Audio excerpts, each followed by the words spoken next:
What is good, YouTube? Channel FX back. Hey man, listen. If you're trying to elevate your game in this trading space, I make sure you watch this video to the end. Do yourself a favor and watch this video to the end.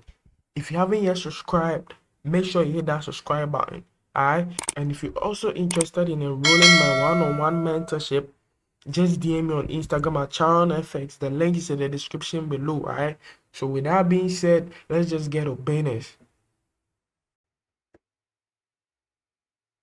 So taking a look at GBP USD, alright, or Great Britain Pound United States Dollar, we're on the 4H time frame. Alright. So looking at the chart, what trend are we in? What trend is the market in? Looking at the chart, we're in an uptrend. How do we know we are in an uptrend? Because the market is making what? A series of higher highs and higher lows. You get me? I repeat, we are in an uptrend because the market is giving us a series of higher highs and higher lows market structures. Alright, so now let's dive into the chart and identify our higher highs and higher lows market structures. So starting from the left, what do we have here? We have a higher high being created. Price came back down to create what? A higher low. After this higher low was created, what did price do next? It went back up to create what? A new higher high. Why is this a higher high? Because this high is higher than that of its previous high. You get me? Good. So after this higher high was created, what did the market do? It came back down to create a new higher low. After this new higher low was created, what did the market do again? It repeated its move, went back up to create a new higher high. After this higher high was created, what did price do next? Came back down to create a new higher low. Why is this a higher low? Because this low is higher than that of its previous low.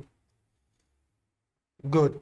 So after this higher low was created, what did price do? It continued back up to create a new higher high. Do you get me?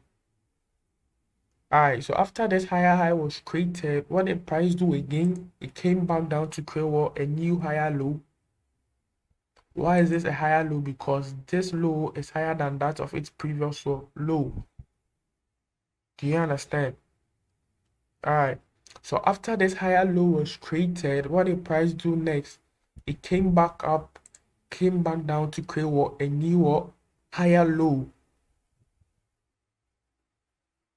After this higher low was created, what are we expecting price to do? We are expecting price to go back up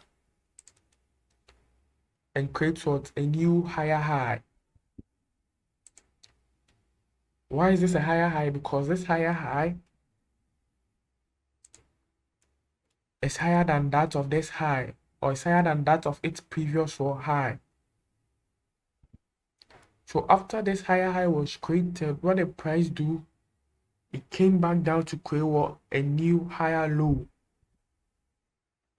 Why is this a higher low? Because this low is higher than that of its previous low.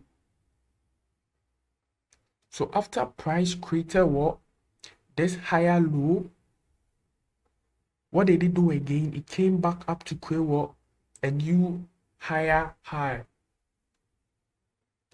Alright, after this higher high is being created, what are we expecting from price next? To come back down to give you a higher low and continue back up since you're in an uptrend. Do you get me? So that's how we identify our market structures on the H4 time frame, or that's how we identify our market structures on any pair or on any chart. That's how we identify our market structures. Alright, so looking at the chart,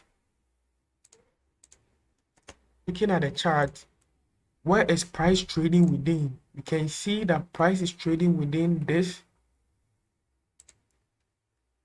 higher low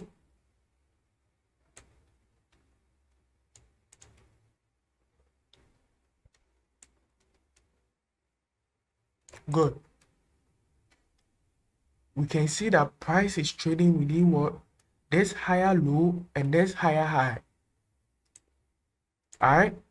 So in this video, what I'm about to teach you is how I was able to catch this continuation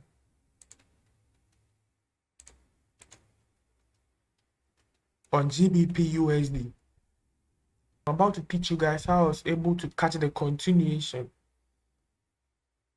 of this move right here. Alright, so now let's go to the H1 time frame to do what? To look for our entries.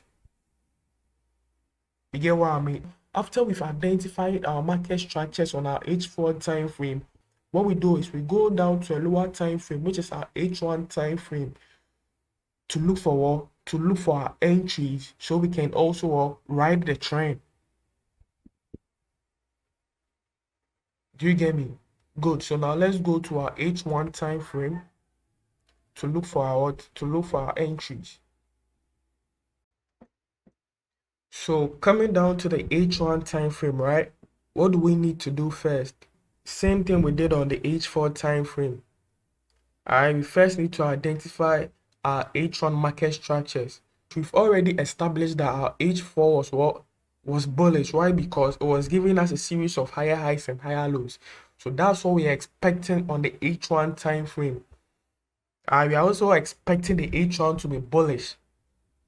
Since the H4 is bullish, we are only looking to buy. We are not looking to sell. We are only looking to buy the market, not to short or to sell the market. Do you get me? So first thing, what we do on the H1 time frame is to identify our structures. So starting from here, right? What can we see? We can see the market gave us what? A higher low right here, which led to give us what? The H4 higher high. Do you get what I'm saying? But within this higher low and higher high, the market was creating what? A series of lower highs and what? Lower lows, which led to the break of what? The H1 what? Higher low.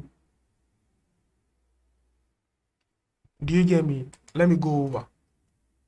What I'm saying is, we first need to identify our H1 or market structures. And starting from here, what can we see? We can see the market created this higher low, which led in creating the H4 what? Higher high. Do you get me? After this higher high was created, what do we see? We see a series of what? Lower highs being what? Created. And this lower highs led to the break of what? This H1 higher low. So now at this point, the H1 is what? Is bearish, not bullish. You get me? But our higher time frame, which is our H4 time frame, is telling us that we are bullish. So we can't go in for sells. We need to go in for buys. But since the H1 is bearish, what do? We wait for the H1 to also turn what? Bullish. Do you get my point? The H4 is bullish. But when we come on the H1 is bearish. So how do we go in for buys? We wait for the H1 to also turn what? Bullish. That's what I'm saying. Alright. So from here, how does the H1 turn bullish?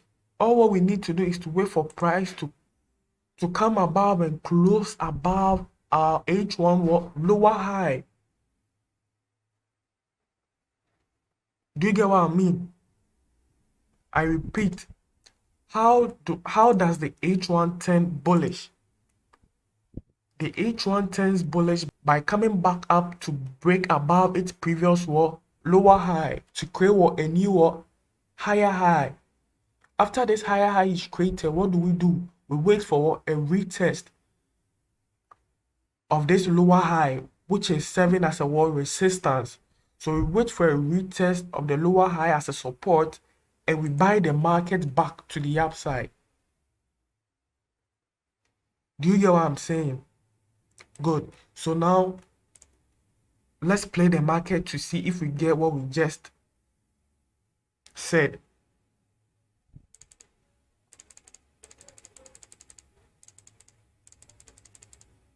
Boom. Perfect. Right here. So at this point, what the price do? Price closed above the H1's what? Lower high. So now this becomes what? The H1's new what? Higher high.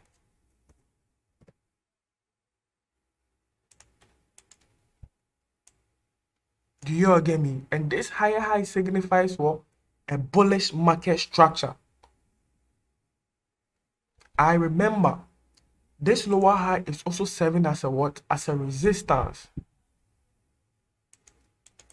So what are we expecting price to do? Like I said earlier on, we are expecting price to what? Retest this resistance as a support and continue back to the upside.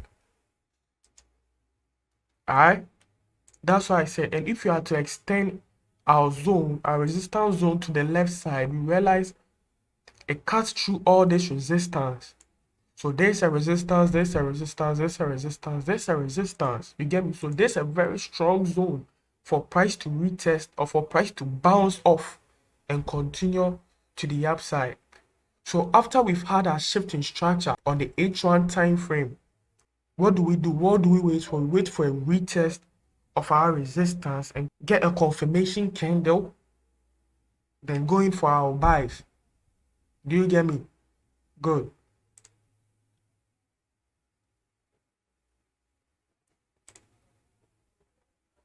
First rejection, right? Look at what price did. When price tapped into that zone, what did it do? It rejected with this candle. Let me zoom in for y'all to see. When price tapped into our resistance, y'all pay attention, man. When price tapped into our resistance or when price retested our resistance, what did it do? It rejected, telling us that at this point, buyers are in the market. At this point, buyers are taking control of what the market. So do we just enter after this rejection? No, we don't. What do we wait for? We wait for a bullish candlestick pattern.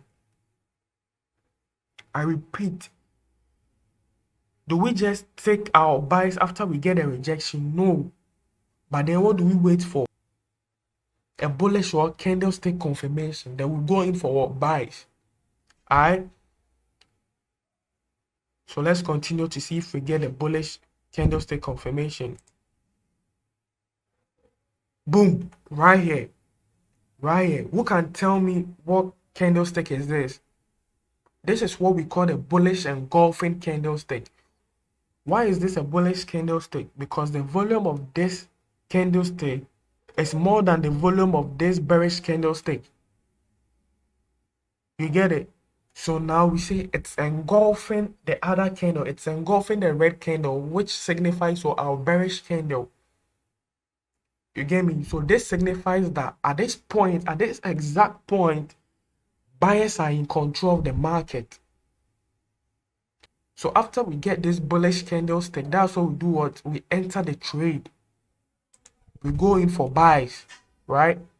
So this is where I enter my trade, place my stop loss below our rejection, and I take profit to the H forward higher high, which is this zone right here or this level. This is why I place my take profit, which gives me a risk to reward of 1:3.7, risking 21 pips to make 79 pips, like 80 pips. You get me? So now let's continue to see what price does. Boom. As simple as that. As simple as that. Price just moves to our take profit. You get me? Without any drawdowns. Flies to our take profit. Price just flies to our take profit with no drawdowns. You get what I'm saying? As simple as that. Do you all understand how we analyze from the H4 to the H1? As simple as that. In case you don't understand anything I did, go back and replay the video. Rewatch the video till you understand what I did. Alright? This is a simple break and retest strategy. All right. So at this juncture, I'd like to end my video here. Like I said, if you haven't subscribed, make sure you subscribe. If you like the way I teach and you're interested in enrolling in my one-on-one mentorship, just DM me on Instagram. All right. Just DM me on Instagram. I got you. So with that being said, I'll see you in the next video. Child FX. Peace. I'm out.